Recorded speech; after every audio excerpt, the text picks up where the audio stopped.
আসসালামু আলাইকুম। কোয়ান্টাম স্বপ্নের প্ল্যাটফর্ম এইচএসসি 26 ব্যাচের আমাদের স্পেশাল যে প্রোগ্রাম, তো ফিজিক্সের আমরা আজকে তাপগতিবিদ্যার স্পেশাল 5 নাম্বার যে লেকচার, সেই লেকচারে উপস্থিত। তো 5 নাম্বার লেকচারে আমরা তাপ ইঞ্জিন এটা নিয়ে একটু আলোচনা করব এবং কার্নোচক্র পড়ব এবং ইঞ্জিনের দক্ষতা বের করার স্পেশাল সূত্রগুলো দেখে ম্যাথগুলো করবো আজকে। তো তাপ ইঞ্জিন এটা এটা আসলে কী? এটা আমাদের সংজ্ঞার মধ্যে যেটা বলছে আমরা একটু খেয়াল করি। বলতেছে যে যন্ত্র তাপ শক্তিকে যান্ত্রিক শক্তিতে অথবা কাজে রূপান্তর করে তাকেই তাপ ইঞ্জিন বলে।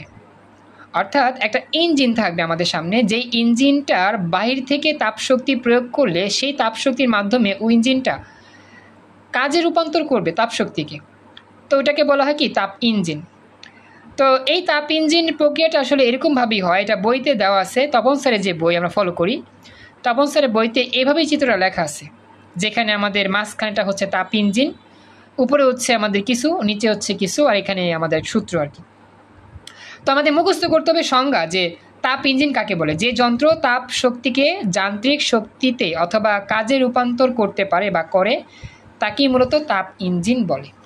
এটা আমাকে জানাও, কথাটা বুঝতে পারলা কিনা, রেসপন্স করে একটু কথা বলো। ক্লাসে তোমরা দুজনই আসছো, সমস্যা নাই, ক্লাস আমি চলমান রাখতেছি, ক্লাস করে যাচ্ছি, ক্লাস করাই।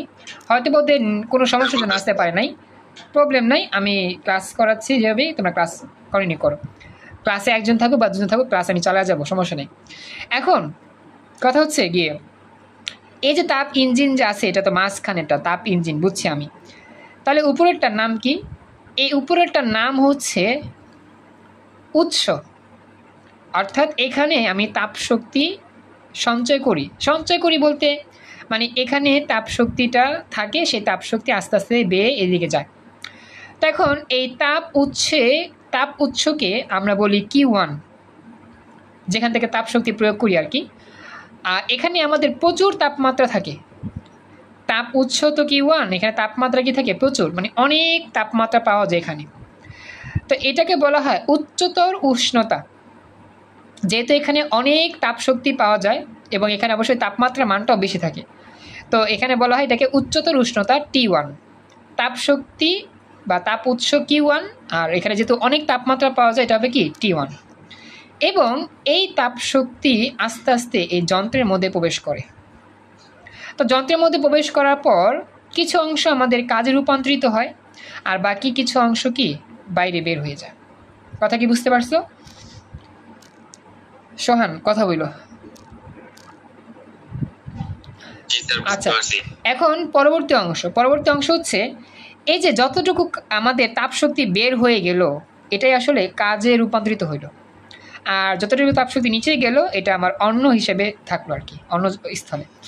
তো এখন সাপোজ মনে করি 100 জুল এখানে আসলো, এখানে 70% গেল, বাকি 30% এখানে গেল।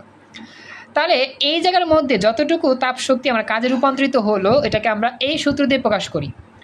অর্থাৎ তাপ ইঞ্জিন থেকে আসা যেই অঙ্ক, সেখান থেকে আমরা যখন অঙ্ক করব, তাপ ইঞ্জিনের কৃতকাজ বের করতে হয়। একটি তাপ ইঞ্জিনের কৃতকাজের বের করার সূত্র একটাই, সেটা হচ্ছে W = Q1 - Q2। অর্থাৎ যতটুকু কাজ করার জন্য তাপ শক্তি ব্যবহার করা হয়েছিল, অতটুকু তাপ শক্তি থেকে যতটুকু তাপ শক্তি আমাদের বের হয়ে গেছে, সেই মানটা বিয়োগ করলেই ওই ইঞ্জিনের কাজের পরিমাণ বের করা পসিবল। তো এটা হচ্ছে সূত্র, খেয়াল রাখবা। W = Q1 - Q2। Q2টা আসলে কি? Q2 হচ্ছে আমাদের, এই যে এটা ছিল উৎস, এটা হবে কি গ্রাহক। Q1 যেমন তাপ উৎস, Q2 হচ্ছে কি তাপ গ্রাহক। আর এখানে আমাদের কম তাপমাত্রা থাকে, এজন্য নিম্ন তাপমাত্রা বলা হয়, বা নিম্ন তাপমাত্রা বা নিম্ন উষ্ণতার অঞ্চল, এটাকে বলা হয় T2। খেয়াল রাখবা, উচ্চতর উষ্ণতা T1, এটা সবসময় মনে রাখবা। উচ্চতর উষ্ণতা T1 আর নিম্নতর উষ্ণতা T2, আর তাপ উৎস Q1, তাপ গ্রাহক Q2, আর কাজের সূত্র W1 - W2, sorry W = Q1 - Q2। জানা তো একটু আমাকে জানাও, দেখো বুঝতে পারলা কিনা। এগুলো আমাদের বেসিক মনে রাখতে হবে, ক্যালকুলেশনের জন্য এগুলো লাগবে। এতটুকু বুঝতে পারছো? এখন এটা শেষ। এখন আমরা যাব আমাদের স্পেশাল যে কার্নো ইঞ্জিন, এটা কার্নো চক্র। এই জায়গাতে আমরা কিন্তু কার্নো চক্র দেখছিলাম, ওই যে আমরা রুদ্ধতাপীয় সংকোচন, রুদ্ধতাপীয় প্রসারণ, সমস্যা সংকোচন, সমস্যা প্রসারণ পড়ছিলাম না, ওটাই একটা কার্নো চক্র ছিল। কার্নো ইঞ্জিন থেকে কার্নো চক্র নিয়ে কাজ করা হয় আর কি। তো কার্নো ইঞ্জিনের সংজ্ঞাটা আসে। কার্নো ইঞ্জিন কাকে বলে? তাপ শক্তিকে যান্ত্রিক শক্তিতে অথবা কাজে রূপান্তর করার জন্য সাদি কার্নো, বিজ্ঞানীর নাম হচ্ছে সাদি কার্নো। সাদি কার্নো সকল দোষ ত্রুটি মুক্ত যে আদর্শ যন্ত্রের পরিকল্পনা করেন তাকে কার্নো ইঞ্জিন বলে। আর এই কার্নো ইঞ্জিন নিয়ে বিজ্ঞানীদের ধারণা, পৃথিবীতে আজও পর্যন্ত বা ভবিষ্যতে কার্নো ইঞ্জিন নামে এমন কোনো ইঞ্জিন তৈরি করা সম্ভব না। এটা বিজ্ঞানীদের ধারণা, তৈরি করা কখনোই সম্ভব না। এই জন্য বলছে পরিকল্পনা করেন বা চিন্তা করেন, কল্পনা করেন। তো এটা কেন সম্ভব না? আসলে আমরা এটা সবাই জানি যে আমাদের তাপগতিবিদ্যার প্রথম সূত্রেই এটা ব্যাখ্যা পাওয়া যায়, প্রমাণ পাওয়া যায় যে আমরা যতটুকু তাপশক্তি সিস্টেমে প্রয়োগ করি ততটুকু তাপশক্তি কিন্তু কাজ হয় না, বা ততটুকু তাপশক্তি দ্বারা কাজ পাওয়া যায় না। কিছু পরিমাণ তাপশক্তি ক্ষতিগ্রস্ত হয় বা নষ্ট হয়। তো আমাদের কার্নো ইঞ্জিনটা হচ্ছে এমন একটা ইঞ্জিন যে ইঞ্জিন দ্বারা একেবারে সুন্দরভাবে যতগুলো আমাদের তাপশক্তি আছে সবগুলো তাপশক্তিকে কাজে লাগিয়ে যান্ত্রিক শক্তিতে রূপান্তর করতে পারবো। এটা আসলে কোনোদিনই সম্ভব না এরকম যন্ত্র আবিষ্কার করার, মানে এটা একটা কল্পনা মাত্র, এটা মানে এটা অনুমান। এই অনুমানের উপর ভিত্তি করে কার্নো ইঞ্জিনের কাছাকাছি একটা ইঞ্জিন তৈরি করে কাজ করা হয়। আমরা কিন্তু রসায়নে পড়ছিলাম আদর্শ গ্যাস, বাস্তব গ্যাস। তো আমরা কিন্তু সেখানে পড়ছিলাম পৃথিবীতে আদর্শ গ্যাস বলতে কোনো গ্যাস নাই। মনে আছে তোমাদের? পরিবেশ রসায়নে পড়ানো হয়েছিল এটা, হয়তো আমি পড়াইছি কিনা খেয়াল নাই, তোমাদের জানা কথা যেটা। সোহান, জানাতুল, তোমরা কি জানো আদর্শ গ্যাস বলতে কোনো গ্যাস পৃথিবীতে নাই? শুনছো না? কথা বলো। হ্যাঁ হ্যাঁ হ্যাঁ, আদর্শ গ্যাস বলতে কোনো গ্যাস নাই, কিন্তু কিছু কিছু গ্যাস আদর্শের কাছাকাছি আচরণ করে, বাস্তব গ্যাস বলা হয় ওগুলো। যেমন হাইড্রোজেন, অক্সিজেন, কার্বন ডাইঅক্সাইড, এগুলো সবই বাস্তব গ্যাস। মানে পৃথিবীতে যত গ্যাস আছে, পৃথিবীর ভিতরে বলো বাহিরে বলো, যত গ্যাস আছে সবগুলো হচ্ছে কি বাস্তব, কোনো গ্যাসই আদর্শ না। অর্থাৎ এত সুন্দরভাবে আদর্শ হয়, কাজ করে না, আদর্শ না আর কি। আমরা যখন পড়ছিলাম কেমিস্ট্রি, কলেজের একজন স্যার ছিল বিশেষ ক্যাডার, সেই স্যার এটাকে বলছে এরকমভাবে যে মানুষের মধ্যে আদর্শ মানুষ খুঁজে পাওয়া সম্ভব না পৃথিবীতে। আদর্শ মানুষ একজনই ছিল পৃথিবীতে। সে কে ছিল? আমাদের প্রিয় নবী হযরত মুহাম্মদ সাল্লাল্লাহু আলাইহি ওয়াসাল্লাম ছিল আদর্শ মানুষ। হ্যাঁ, সোহান কিছু বলতেছো?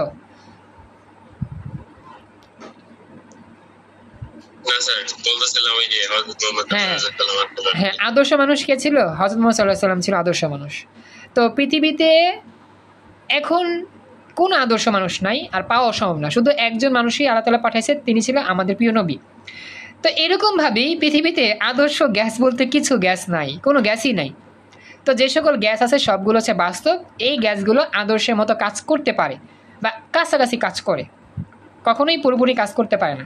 তো ওই কনসেপ্টটার মতো এই কনসেপ্ট কার্নো ইঞ্জিন বাস্তবে কখনোই বানানো সম্ভব না, এটার কাল্পনিক ধারণা। কার্নো ইঞ্জিনের মতো কাজ করে বর্তমানে কিছু ইঞ্জিন বানানো যাচ্ছে। আমরা যে রেফ্রিজারেটরের মধ্যে ইঞ্জিন পাই, ইঞ্জিন যেটা আর কি যন্ত্র আর কি সিস্টেম, সেটা কিন্তু ওই যে কার্নো ইঞ্জিনের যেই সূত্র, তারপর হচ্ছে গিয়ে ম্যাথমেটিক্যাল প্রমাণ, এখান থেকে কিন্তু রেফ্রিজারেটরের আসে, শীতক, যেটা আমাদের ফ্রিজ ঠান্ডা করে।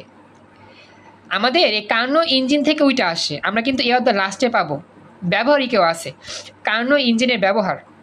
সে জায়গার মধ্যে আছে যে ফ্রিজের যে ঠান্ডা করে যে কালো যে আছে, তোমরা দেখছো না কখনো ফ্রিজের নিচে যে কালো একটা থাকে মেশিন, নিচে নিচে একবারে গোল, দেখছো? হ্যাঁ হ্যাঁ, ওইটাই আর কি। তো ওই যন্ত্রটাই আমার কার্নো ইঞ্জিনের সূত্র দিয়ে মেনটেন করে বা এখান থেকে তৈরি করা আর কি। জানাতুল আক্তার, তুমি কি বুঝতেছো? এটা আমাকে জানা, তুমি কি এগুলো দেখো নাই? তুমি তো কথা বলতেছো না। ওকে, তো এটা আর কি বিষয়। পরীক্ষাতে ইঞ্জিনটার সংজ্ঞা আসে কার্নো ইঞ্জিন কাকে বলে। এখন আমরা কার্নো চক্র পড়ি। কার্নো ইঞ্জিন থেকে কার্নো চক্র আসে, যে বিশেষ প্রক্রিয়ায় কাজ করে একটি আদর্শ তাপ ইঞ্জিন অর্থাৎ কার্নো ইঞ্জিন অবিরাম শক্তি সরবরাহ করে আদি অবস্থায় ফিরে আসতে পারে, তাকে কার্নো চক্র বলে। আমরা কিন্তু এই কার্নো চক্র পড়ছি, আমরা কিন্তু আমাদের এই যে আমি দেখাচ্ছি যে নোটটা আমাদের ছিল, একটু ওয়েট। আমরা যে রুদ্ধতাপীয় সংকোচন প্রসারণ বলো, এই যে কার্নোচক্র, এটাই কার্নোচক্র, যে প্রক্রিয়া একটা আদর্শ তাপ ইঞ্জিন একবারে শুরু থেকে কাজ করতে করতে করতে করতে করতে করতে করতে করতে আবার সে আগের পথে ফিরে আসতে পারে, এই চক্রটাকেই বলা হয় কার্নোচক্র। আর এই কার্নোচক্র থেকে আমরা যে সূত্রটা পড়ছিলাম, যে এই ডব্লিউ ইকুয়াল টু এটা এটা সেটা এটা, তো এটা এখন কেন পড়াইলাম, কারণ এখন টপিক আছে এই জন্য, কিন্তু আমরা তো আগেই করে ফেলছি, তো এগুলো তো আর কিছু লাগবে না, এগুলো সব কমপ্লিট আগে থেকে। কার্নোচক্রে এইটা কাজে লাগে যে কার্নোচক্রে মোট কাজের মান কত বের করো, এই সূত্র দিয়ে আমার ম্যাথ আছে, ম্যাথ আমরা দেখাবো না, এটা লাগে জাস্ট, এইগুলো তো আমরা আগে থেকে পারি, জাস্ট এটা পড়বো তাইলেই হবে। তো এই হচ্ছে বিষয়টা কার্নোচক্র আর কি। তো এটা আমাকে জানাও বুঝতে পারলা কিনা, বা কোনো প্রশ্ন আছে কিনা, কোনো প্রশ্ন আছে? তাহলে এখন আমরা যাচ্ছি আমাদের পরবর্তী ইঞ্জিনের দক্ষতা। এখান থেকে মানে এত প্রশ্ন আসছে ইঞ্জিনের দক্ষতা থেকে, ইঞ্জিনের দক্ষতার সূত্র অনেকগুলো আছে, 5টা সূত্র। হ্যাঁ, তা আমি সিরিয়াল বাই সূত্রগুলো দেখাই, তারপর ম্যাথগুলো করাবো না, আপাতত সূত্রগুলো দেখো কতগুলো সূত্র আছে এখানে। তো একটু ওয়েট, আমি একটু বের করতেছি। তো এখন তাপীয় ইঞ্জিনের দক্ষতা, এটা থেকে মানে ম্যাক্সিমাম প্রশ্ন আমি দেখছি এখান থেকে অনেকটা আসে ইঞ্জিনের দক্ষতা বের করতে। তো প্রথমত সংজ্ঞাটা দেখবো আমরা, সংজ্ঞাটা আসলে কি, যে কোনো তাপ ইঞ্জিন দ্বারা কাজে রূপান্তরিত তাপ শক্তির পরিমাণ এবং ইঞ্জিন দ্বারা শোষিত তাপ শক্তির পরিমাণের অনুপাতকে ইঞ্জিনের দক্ষতা বলে। তো এটা আসলে সংজ্ঞা, এই সংজ্ঞাটা মুখস্থ করে নিলেই হবে। এখন আমাদের একবারে বেসিক যে সূত্র, এই সূত্রটা আমরা বই থেকে পড়ি, কিন্তু আমাদের এই সূত্র তেমন কাজে লাগে না। ইঞ্জিনের দক্ষতা এটা ইকুয়াল টু ইঞ্জিন দ্বারা কাজে রূপান্তরিত তাপ শক্তির পরিমাণ, মানে ইঞ্জিন কতটুকু কাজ করছে, আমাদের প্রয়োগ করা তাপ শক্তি ইঞ্জিন ব্যবহার করে কতটুকু কাজ করতে পারছে সেই মানটা উপরে হবে, আর নিচে হবে ইঞ্জিন নিজের প্রয়োজনে কতটুকু তাপশক্তি গ্রহণ করছে বা খেয়ে ফেলছে, অর্থাৎ ইঞ্জিন দ্বারা শোষিত তাপশক্তি। আমরা যতটুকু তাপশক্তি দিছি এর মধ্যে কিছু পরিমাণ তাপশক্তি ইঞ্জিন কাজে লাগাইছে, সেটা হবে উপরে, আর যতটুকু তাপশক্তি খেয়ে ফেলছে সেটা হবে নিচে। তো এটাকে আমরা এইভাবে সূত্রের মাধ্যমে প্রকাশ করি, সেটা হচ্ছে গিয়ে ইটা ইকুয়াল টু W/Q1।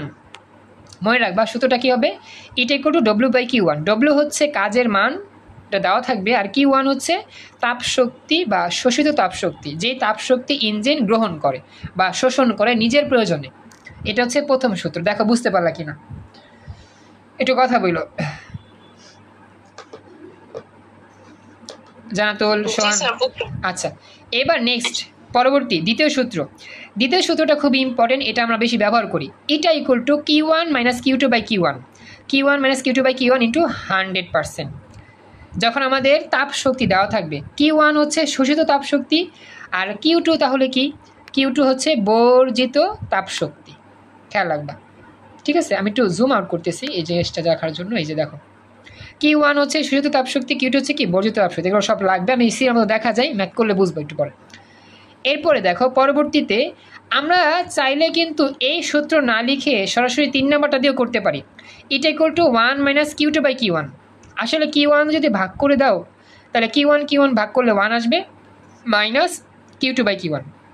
পরীক্ষা এটা দিয়েও লিখতে পারো, অথবা এটাও ব্যবহার করতে পারো, তবে এখানে আমরা পার্সেন্ট দেবো, বুঝছো? 100% দিতে ভুলে গেছিলাম, পার্সেন্ট দেব। এটা হচ্ছে আমাদের তাপ শক্তির সাহায্যে কর্মদক্ষতা বা দক্ষতা বের করার সূত্র।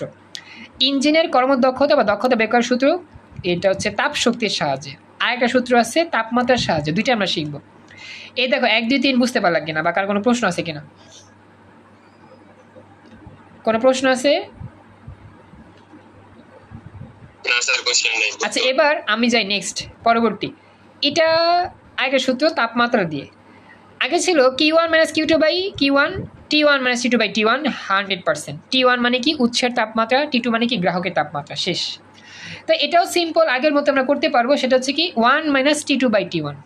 এই দেখো এটা ইকুয়াল টু 1 - T2/T1, এরপরে 100% গুণ করে দিব, হয়ে যাবে। জানাতুল বুঝতে পারছো? একটু আমাকে জানাও, রেসপন্স করো। জি স্যার। এবার তাহলে চলো আমরা কিছু স্পেশাল ইনফরমেশন বা সূত্র পড়ি, সুপার স্পেশাল কিছু সূত্র। এগুলো আমাদের আরও কাজে লাগবে অঙ্ক করার ক্ষেত্রে। তো এটা হচ্ছে আমাদের 6 নাম্বার। এটা হচ্ছে এরকম যে তাপমাত্রা আর তাপ শক্তির সাহায্যে এই ক্যালকুলেশন আমরা করব। Q1/T1 = Q2/T2, Q1/T1 = Q2/T2। এই সূত্র আমাদের মাঝে মাঝে কাজে লাগবে, ঠিক আছে। Q1/T1 = Q2/T2, sorry T2। এটা গেল। এরপর নেক্সট পরবর্তী সেটা হচ্ছে গিয়ে আমাদের এটা লিখছিলাম আগে, এটা = W/Q1, এটা লাগবে না। এখন সর্বশেষে আমরা যে কথাটা মনে রাখবো, এটা খেয়াল রাখবা, আমরা যখন এটার মান বের করব, কর্মদক্ষতার মান, যে কোনো সূত্র একটা দিয়ে কাজ করব, তো এই কর্মদক্ষতার মান বের করার জন্য আমাদের এই মানটা মনে রাখতে হবে যে কখনোই কর্মদক্ষতার মান 100% হতে পারে না, কারণ বাস্তবে তো কোনো ইঞ্জিন বানানো সম্ভব না। যদি সম্ভব হইতো তাহলে দক্ষতা কী হতো, 100% হইতো, কিন্তু বাস্তবে যেহেতু কোনো ইঞ্জিন বানানো সম্ভব না, তো এটা একটা কল্পনা মাত্র বিষয়। এই জন্য ইঞ্জিনের দক্ষতা কখনোই 100% হতে পারে না। আমাদের কিছু কিছু গহন প্রশ্নে ইঞ্জিনের দক্ষতা 100% করার শর্ত আসে, যে কোন কোন শর্ত অ্যাপ্লাই করলে ইঞ্জিনের দক্ষতা 100% হবে, ব্যাখ্যা করো। তখন ম্যাথ করতে হয় অর্ধেক আর ব্যাখ্যা দিতে হয় অর্ধেক। আস্তে ক্লাসে বলে দিলাম, এই কথাটা খেয়াল রাখবা। যখন ম্যাথ প্র্যাকটিস করবা দেখবা বলবে কোন কোন শর্তে ইঞ্জিনটি 100% কাজ করবে বা 100% দক্ষ হবে, তখন আমাদের অর্ধেক করতে হবে অঙ্ক, বাকি অর্ধেক করতে হবে বাংলা, মানে ব্যাখ্যা দিয়ে প্রকাশ করতে হবে, তাহলেই হয়ে যাবে। এই হচ্ছে মোটামুটি ইঞ্জিন থেকে আসা ইম্পর্টেন্ট সূত্রের ব্যাখ্যা। এটা আমাকে জানা বুঝতে পারলা কিনা, এখন আমরা প্র্যাকটিস করলে সব বুঝবো। প্রশ্ন আছে কারো? আচ্ছা, তাহলে এখানে আমাদের কমপ্লিট, মোটামুটি অনেকগুলো সূত্র পড়ছি, এখন আমরা প্র্যাকটিস করি। প্র্যাকটিসে আমরা বুঝবো যে কখন কোন সূত্র অ্যাপ্লাই করতে হবে, দেখি আমরা পারি কিনা। হ্যাঁ, ক্যালকুলেটর নিয়ে আসো, খাতাগুলো আমরা রাখো, দেখি আমরা কতটুকু বুঝে বুঝে ম্যাথ সলভ করতে পারি। প্রথমেই ঢাকা বোর্ড 23-এর প্রশ্ন। ঢাকা বোর্ড 23 আমি বলবো না, দেখি তোমরা গেস করতে পারো কিনা যে কোন সূত্র হয়ে কাজ করবে। এটা জাস্ট আমি উদ্দীপক দেখাই, বাকিটা তোমরা আন্দাজ করে বলবা। উদ্দীপক হচ্ছে 56 গ্রাম নাইট্রোজেন গ্যাসকে একটি ইঞ্জিনের সাহায্যে প্রথমে সমষ্ণ প্রক্রিয়ার পরে রুদ্ধতাপের প্রক্রিয়ায় আয়তন 3 গুণ করা হলো। ইঞ্জিনটি এত ডিগ্রি সেলসিয়াস এবং এত ডিগ্রি সেলসিয়াস তাপমাত্রায় কার্যকর আছে। নাইট্রোজেনের আণবিক ভর দেওয়া আছে। এখন গণনায় বলছে ইঞ্জিনের দক্ষতা বের করো, কর্মদক্ষতা নির্ণয় করতে হবে। এখন তোমরা গেস করো কত নং সূত্র দিয়ে ম্যাথটা সলভ করা যাবে।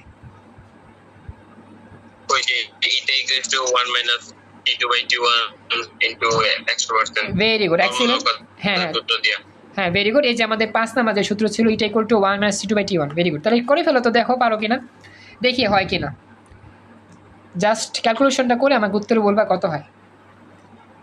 তামান জানাতুল তুমিও কইরো। হ্যাঁ,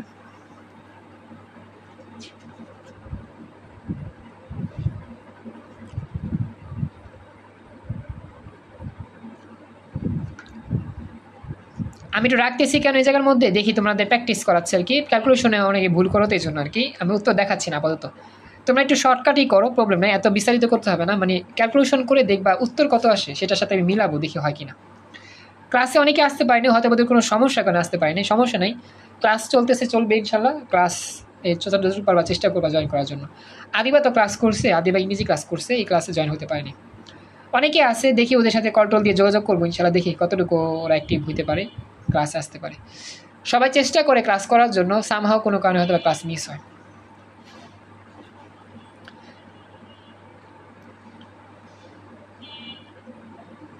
হ্যাঁ, সোহান আর আদিবা, সরি জানাতুল আক্তার, তোমরা একটু চেষ্টা করে দেখো উত্তরটা কত পাও।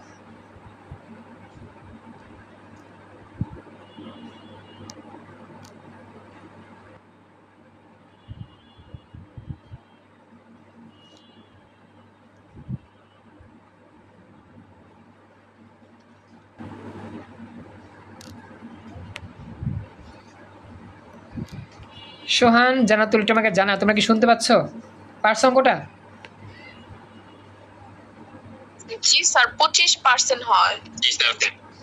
আচ্ছা, সোহানের কত হয় বলো তো? 25 গুড, থ্যাংক ইউ। এই তো হয়ে গেছে, তার মানে পার্সেন্ট। ওকে, এটা আমাদের সহজ ছিল, একবারেই সহজ। এখন আমরা একটু জটিলে আসি। জটিল, এটা আমাদের যশোর বোর্ড 23-এ আসা প্রশ্ন, খুবই জটিল একটা প্রশ্ন। যদিও জটিল না, আমরা পারবো আশা করি, একটু চিন্তা করলেই হবে। দেখো কি বলছে, দ্বিপারমাণবিক গ্যাস সংবলিত একটি কার্নো ইঞ্জিন এত কেলভিন তাপমাত্রার উৎস হতে তাপ গ্রহণ করে। তাহলে বলো এটা কিসের মান? এত কেলভিন তাপমাত্রা উৎস হতে তাপ গ্রহণ করে, এই মানটা কিসের বলো তো? Q1 Q2 T1 T2, guess করো তো এই মানটা কিসের মান?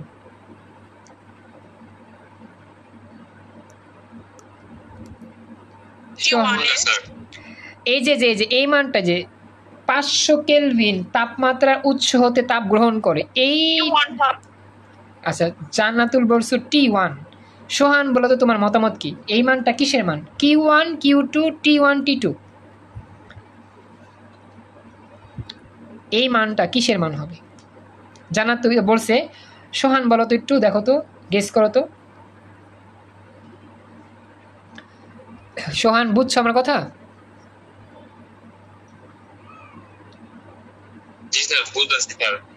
মানে বললাম যে এই যে মানটা 500 কেলভিন, এটা কোন প্রতীকের মান? Q1 Q2 T1 T2? Q1 না স্যার T1 স্যার। হ্যাঁ ভেরি গুড, T1, এক্সিলেন্ট। এটা মনে রাখবে, এটা কিন্তু ভুল করলে হবে না। প্রতি প্রসারণে আয়তনের দ্বিগুণ হয় কি? ইঞ্জিনের কি করছে, ইঞ্জিনের প্রাথমিক দক্ষতা বের করে। এখন সমস্যা কি জানো? T1 পাইছি, হ্যাঁ বলো। মানে প্রশ্নটা একটু দেখান তো স্যার। প্রশ্ন কি মিলে না? এই যে দ্বিপারমাণবিক গ্যাসের সংবলিত একটি কার্নো ইঞ্জিন,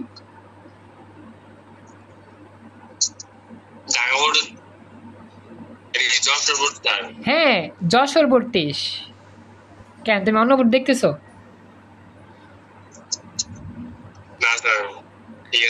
ওকে তাহলে এটাই ঠিক আছে, এটা T1। তাহলে T2 তো পাইতাছি না, এবার ঝামেলা। T2-র মান বের করার জন্য আমার কী করতে হবে জানো? কাহিনী করতে হবে, কারণ আমার T1 পাইলে তো লাভ নাই, T2 তো লাগবে। তাহলে এটা বের করবো। T2 বের করতে কাহিনী হচ্ছে ওই যে সূত্রগুলো পড়াইছিলাম না, T1 V1 P1 T1 gamma -1, গামাটা আমাদের করাইছিলাম না, সেইখান থেকে নিয়ে কাজ করতে হবে। এই হচ্ছে অঙ্কটা ঝামেলা। তা আমি তোমাদেরকে দেখা দিই, আমাদের এখানে তুমি আগে গেস করবা T2 বের করতে চাইলে আমি কিভাবে ম্যাথটা সলভ করব। আমাদের সূত্র কিন্তু অনেকগুলাই আছে, P1 V1 T1 P1 T1 V1। এখন আমি কোনটা ব্যবহার করব? এখন তোমাদের কাছে আমার প্রশ্ন রইল, উদ্দীপক দেখে বলতে হবে, দেখি তোমরা পারো কি না। এখান থেকে কোন সূত্র দুটা ইউজ, মানে কোন সূত্রটা ইউজ করলে T2 পাওয়া যাবে? 2 নাকি 3? 2 স্যার। জান্নাতুল 2 বলছো, আচ্ছা 2 কেন মনে হইলো বলো তো?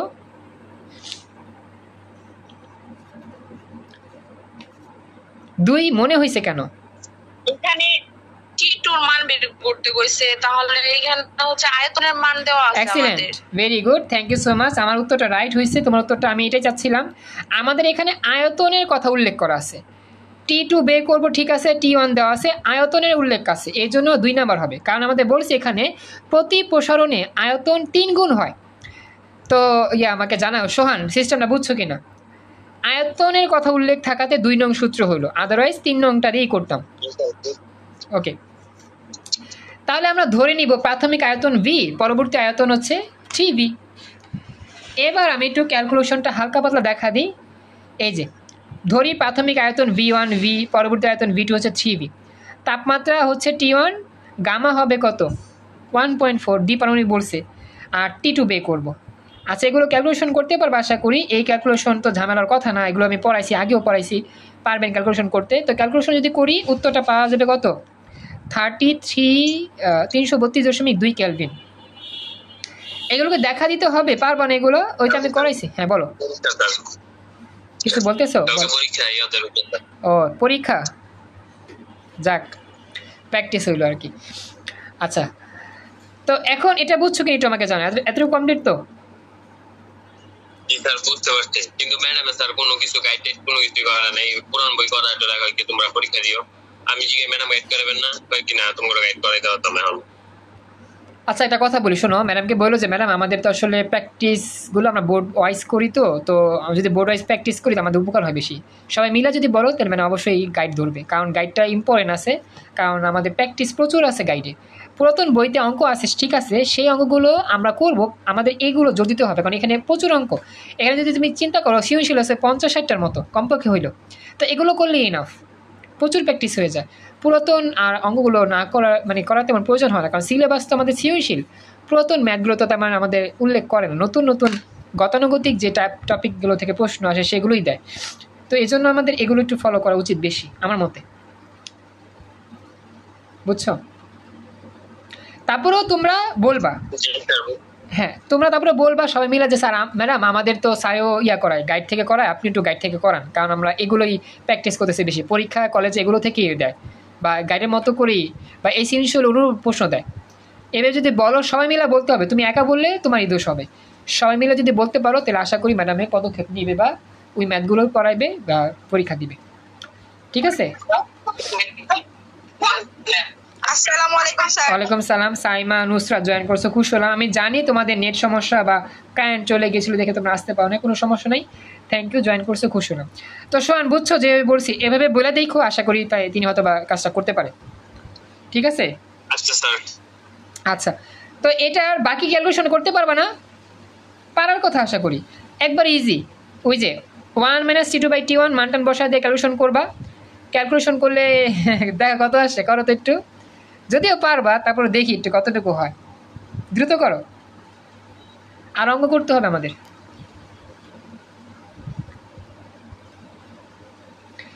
দুপদাপ করে ফেলো। আচ্ছা তাহলে আমি এটা রেখা দিই নাকি, অন্যটা নেই, পারবা তো? আচ্ছা আমার, আমি খাইতেছি, ও সহনে খাইতেছে, আচ্ছা বলবা তো আগে। আচ্ছা আম্মু দেখতাছে, ডাকতেছে, আচ্ছা সমস্যা নেই, তাহলে খাওয়া দাওয়া করো সোহান, তাহলে খাওয়া দাওয়া করো আর দেখো তৈরি হবে, হ্যাঁ খাওয়া দাওয়া করে আসো আবার। আচ্ছা ঠিক আছে, ওকে। আবার বৃষ্টি হচ্ছে আমাদের দিকে, আল্লাহ। আচ্ছা তাহলে দেখি, খেয়াল করি, নেক্সট তুমি খাওয়া দাওয়া করো, ওকে। তো এখন এটা হলো 35.56%, এটা হয়েছে, হ্যাঁ এটা কমপ্লিট। এবার আমরা দেখি পরবর্তী প্রশ্ন। তো বলি জান্নাতুল, বৃষ্টি হচ্ছে, যে কোনো সময় কারেন্ট চলে যেতে পারে, আপাতত যতটুকু পারলাম দেখলাম, এখন আমি নেক্সট দেখি, সমস্যা নাই, ক্লাস চলতেছে চলুক, আমরা যতটুকু পারি করি। এবার দেখো যশোর বোর্ড 23 সাল আসা প্রশ্ন, গহ নাম্বারটা, ইঞ্জিনের দক্ষতা 60% করতে হলে কি ব্যবস্থা নিতে হবে? দেখছো এরকম প্রশ্ন কিন্তু আমি আগেও বলছিলাম, মিলে গেছে, বুঝতে পারছো? জান্নাতুল একটু কথা বলো, ওকে। নুসরাত, সাইমা হচ্ছে গিয়ে ওরা জয়েন করতেছে, ওদের নেট সমস্যার কারণে। আচ্ছা এখন এইরকম প্রশ্নটা সলভ আমরা কীভাবে করবো? ইঞ্জিনের দক্ষতা এত % করতে হলে কী ব্যবস্থা গ্রহণ করতে হবে, বা যে কোনো পার্সেন্ট 20%, 30%, 40% কী ব্যবস্থা গ্রহণ করতে হবে? তো এরকম অঙ্কটা দুইভাবে করা যায়। এখন আমি এখানে দেখা দিই কীভাবে করছে তারা। এখানে আমরা প্রথমত লিখব যে ইঞ্জিনের কর্মদক্ষতা 60% করতে হলে নিম্নের ব্যবস্থাগুলো গ্রহণ করা যেতে পারে। কীরকম? প্রথমত তাপ উৎসের তাপমাত্রা স্থির রাখব, অথবা দ্বিতীয়ত গ্রাহকের তাপমাত্রা স্থির রাখবো। এই দুইটা লাইন মুখস্থ করবা তুমি সবসময়। যদি বলা হয় ইঞ্জিনের কর্মদক্ষতা এত % করতে কী ব্যবস্থা করবা, অত % করতে কী ব্যবস্থা করবা, তখন এই দুইটা লাইন মনে রাখবা। একবার T1 স্থির রাখবা, T2 পরিবর্তন করবা, আবার T2 স্থির রাখবা, T1 পরিবর্তন করবা। কথা কি বুঝছো?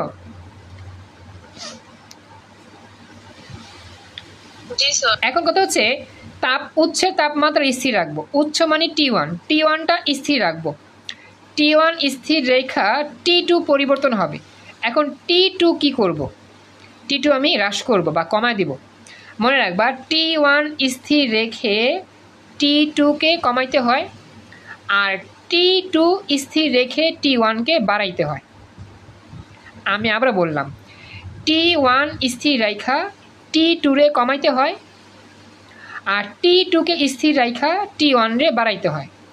অর্থাৎ উৎসের তাপমাত্রা স্থির রেখে গ্রাহকের তাপমাত্রা হ্রাস করতে হয়, আর গ্রাহকের তাপমাত্রা স্থির রেখে উৎসের তাপমাত্রা বৃদ্ধি করতে হয়। কথা কি বুঝতে পারছো? মনে থাকবে।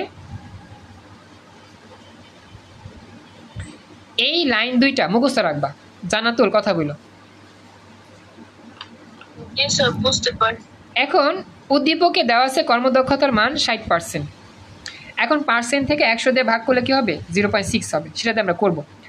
এখন গ হতে কি পাই? টি2 তাপমাত্রা গ হতে পাইছিলাম 322.2 কেলভিন হয়ে গেল। আচ্ছা, এখন পরবর্তী স্টেপ হচ্ছে ধরি আমাদের আসলে কি করতে হবে? গ্রাহকের তাপমাত্রা হ্রাস করতে হবে। তো আমরা প্রথম ক্ষেত্রে ধরলাম আমাদের গ্রাহকের তাপমাত্রা T2 প্রাইম, মানে একবার আমরা T1 প্রাইম বের করব, আবার T2 প্রাইম বের করব। তো গ্রাহকের তাপমাত্রা হচ্ছে T2 প্রাইম। তো ধরি গ্রাহকের পরবর্তীতে তাপমাত্রা T2 প্রাইম। তো এটা prime equal to 1 minus T2/1 T1, তবে T2 প্রাইম লিখবো বাই T1। এখন আমরা এখানে মান বসাই, এটার মান বসাবো 60%, T1 এর মান বসাবো। এখানে ক্যালকুলেশন করে আড়াআড়ি করলে T2 প্রাইমের মান পাওয়া যাবে 200 কেলভিন।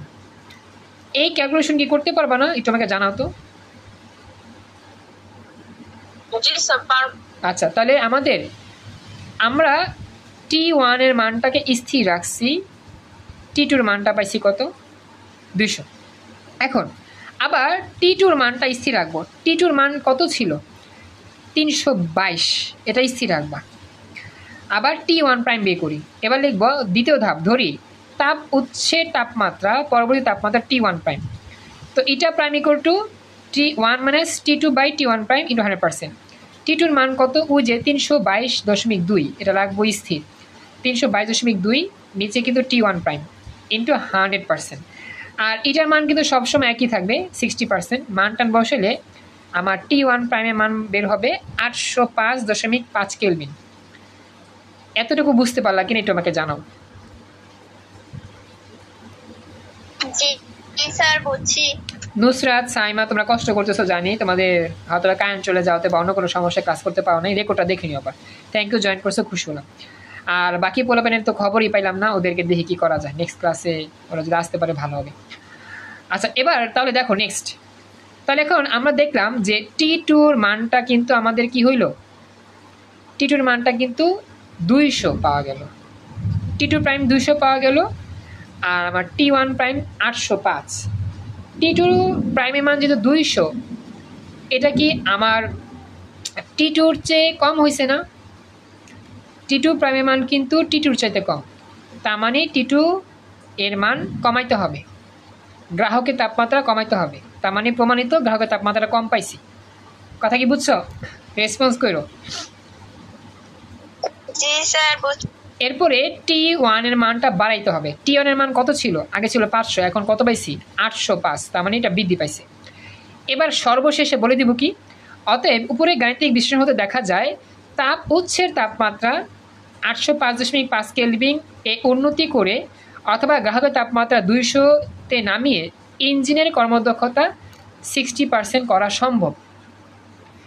এভাবেই যত অঙ্ক আছে সবগুলো অঙ্ক আমরা সলভ করতে পারবো ইনশাল্লাহ। তো এরকম অঙ্ক দিব, তোমরা বাসায় প্র্যাকটিস করো, বাড়ির কাজ থাকবে।